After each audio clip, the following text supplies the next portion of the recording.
बोलो राधे राधे। आप सब लोग कैसे हैं? ये आपका राधे सके चैनल में स्वागत है।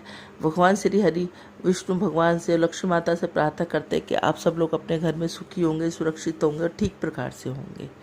बोलो राधे राधे। जैसा कि अक्षय तिथि के बारे में मैंने आपको थोड़ा सा पहले बताया था, और अब मैं आपको अक्षय तिथि के बारे में शुभ मुहूर्त में आपको पहले बता चुकी हूँ। अब मैं आपको अक्षय तिथि की एक छोटी सी, बहुत छोटी सी कहानी है, वो आपको बताती हूँ कि प्राचीन काल में सदाचारी तथा देव ब्राह्मणों को श्रद्धा रखने वाला धर्मदास नामक वैश्य था। उसका परिवार बहुत बड़ा था, इसलिए वह सदैव व्याकुल रहता था। उसने किसी से इस व्रत के महात्म के बारे में सुना, अक्षय तिथि के व्रत और महात्म के बारे में सुना। विधि पूर्वक देवी देवताओं की पूजा की, गोले के लड्डू, पंखा और जल से भरे घड़े, जौ, गेहूं, नमक, सत्तू तथा वस्त्र आदि वस्तु ब्राह्मणों को दान में दी। स्त्री के बार बार मना करने पर भी, कुटुंबजनों से निश्चित मन में रहते हुए, वह बुढ़ापे के कारण अनेक रोगों से पीड़ित होने पर भी वह अपने धर्म, कर्म और दान पुण्य के से विमुख न हुआ। यही वैश्य दूसरे जन्म में कुशावर्ती का राजा बना। अक्षय तृतीया के पूजा विधि विधान, दान पुण्य से बहुत बड़ा धनी व प्रतापी राजा बना। ये छोटी सी कहानी है, लेकिन हमें इसके साथ साथ ऐसे कौन से 12 कार्य हैं जो अक्षय तिथि को खरीदने और करने चाहिए, जिससे हमारा सौभाग्य और खुशहाली बढ़ती है।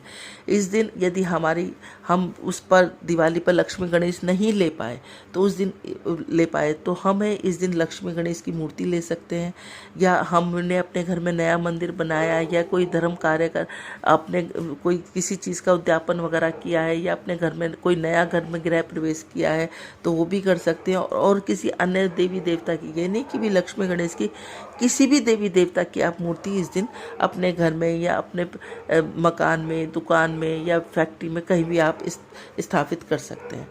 इस दिन आप पूजा पाठ से भी संबंधित कोई चीज़ ले सकते हैं। किसी को घंटी लेनी है, या पीतल का सामान लेना है, या सोना चांदी खरीदना है, या अपनी किचन में ही कोई छोटा मोटा कोई बर्तन लेना है, तो इस दिन बर्तन लेना भी बड़ा शुभ होता है। लेकिन इस दिन हमें कभी भी भूल कर भी हमें सिल्वर का कोई बर्तन, राहु संबंधित कोई बर्तन नहीं लेना चाहिए।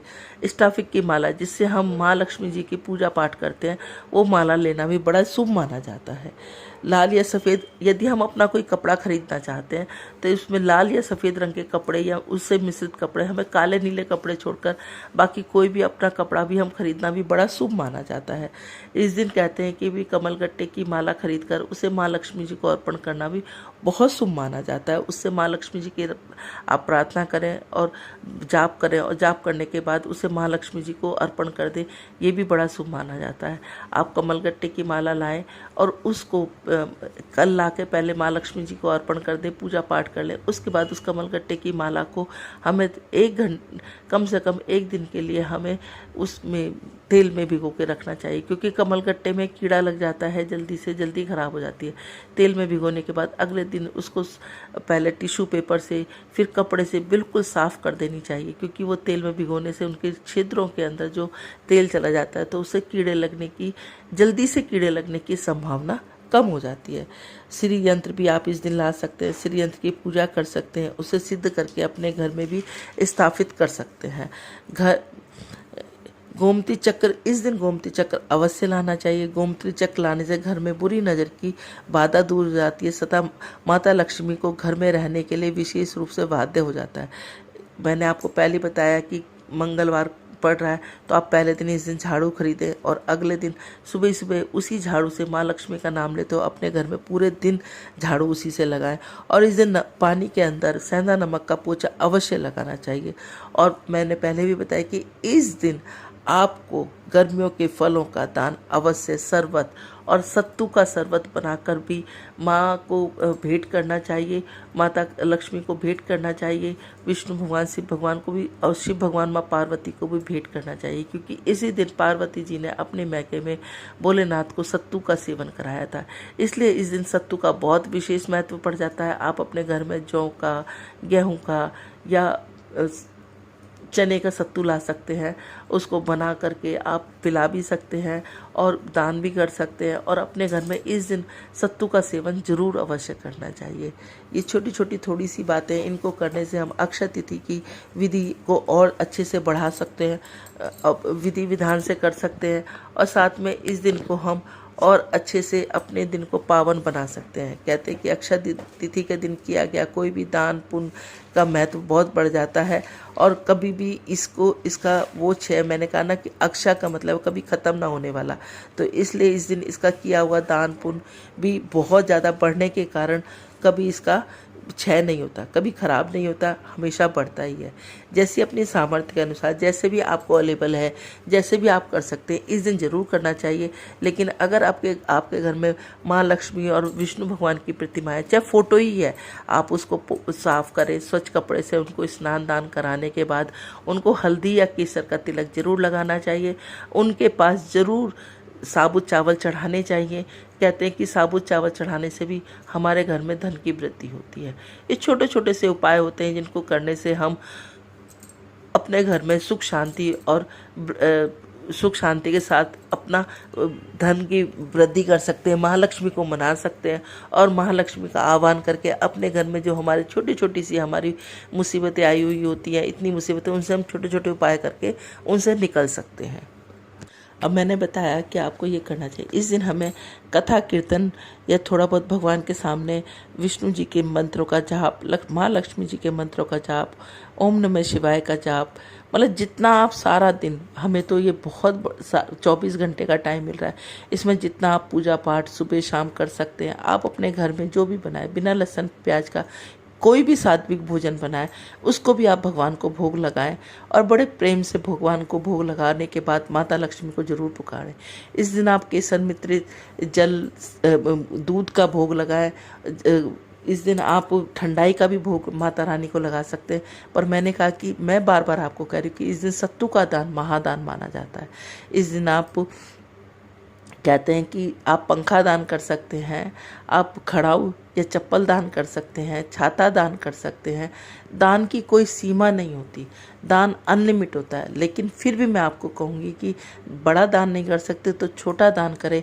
इस दिन सत्तू का दान जरूर करें, ऋतु फल का दान जरूर करें, जिसमें ककड़ी का दान महादान और सत्तू का दान महादान माना जाता है। तो इस दिन आप अवश्य करें। आप मीठे पानी से घड़े को भरकर, मिट्टी का घड़ा ले सकते हैं, उसको मीठे पानी से भरकर या सत्तू से भरकर भी दान कर सकते, किसी ज़रूरतमंद को दे सकते हैं, ब्राह्मण को दे सकते हैं, किसी अपने से बड़ों को, नंद को या जिठानी को या सास ससुर को भी दे सकते हैं। या आप कहीं रास्ते में जा रहे हैं, देख रहे हैं कि वहाँ गरीब बच्चे हैं, तो उनको भी आप दान कर सकते हैं। तो जैसी आपकी सामर्थ्य के अनुसार आप दान कर सकते हैं।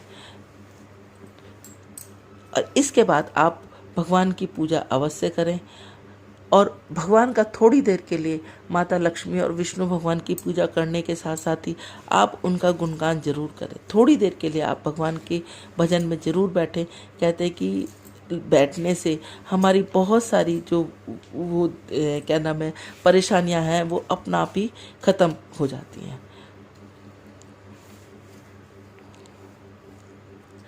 इन्हीं नैनों में छुपा होगा कन्हैया मेरा, इन्हीं नैनों में छुपा होगा कन्हैया। हमरी ना मानो यशोदा माँ से पूछो, हमरी ना मानो यशोदा माँ से पूछो, जिसके आंचल में छुपा होगा कन्हैया मेरा, इन्हीं नैनों में छुपा होगा कन्हैया मेरा। हमरी ना मानो नंद बाबा से पूछो, हमरी ना मानो नंद बाबा से पूछो, जिनके प्राणों में छुपा होगा कन्हैया मेरा, जिनके प्राणों में छुपा होगा कन्हैया मेरा। इन्हीं नैनों में, इन्हीं नैनों में, इन्हीं नैनों में छुपा होगा कन्हैया मेरा। हमरी ना मानो तो ग्वालों से पूछो, पूछो, हमरी ना मानो तो ग्वालों से पूछो, जिनकी टोली में छुपा होगा कन्हैया मेरा, इन्हीं नैनों में छुपा होगा कन्हैया मेरा।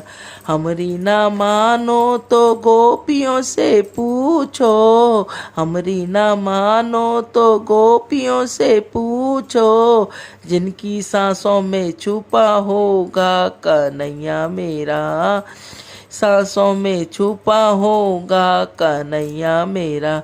इन्हीं नैनों में, इन्हीं नैनों में, इन्हीं नैनों में छुपा होगा कन्हैया मेरा। हमरी ना मानो तो मीरा से पूछो, हमरी ना मानो तो मीरा से पूछो, जिनके गीतों में छुपा होगा कन्हैया मेरा, जिनके गीतों में छुपा होगा कन्हैया मेरा। इन्हीं नैनों में, इन्हीं नैनों में, इन्हीं नैनों में छुपा होगा कन्हैया मेरा। हमरी ना मानो तो भक्तों से पूछो, जिनकी भक्ति में छुपा होगा कन्हैया मेरा। इन्हीं नैनों में, इन्हीं नैनों में, इन्हीं नैनों में छुपा होगा कन्हैया मेरा, इन्हीं नैनों में छुपा होगा कन्हैया मेरा। बोलो राधे राधे। यदि आप सब लोगों का हमारा चैनल थोड़ा सा भी अच्छा लगता है तो इसको ज़्यादा से ज़्यादा लाइक करें, ज़्यादा से ज़्यादा शेयर करें, और नए हैं तो बेल आइकन तो सब्सक्राइब करें, जिससे हमारे नए से नए नोटिफिकेशन आप लोगों को मिलते रहें, और बेल आइकन को ज़रूर दबाएं। बोलो राधे राधे।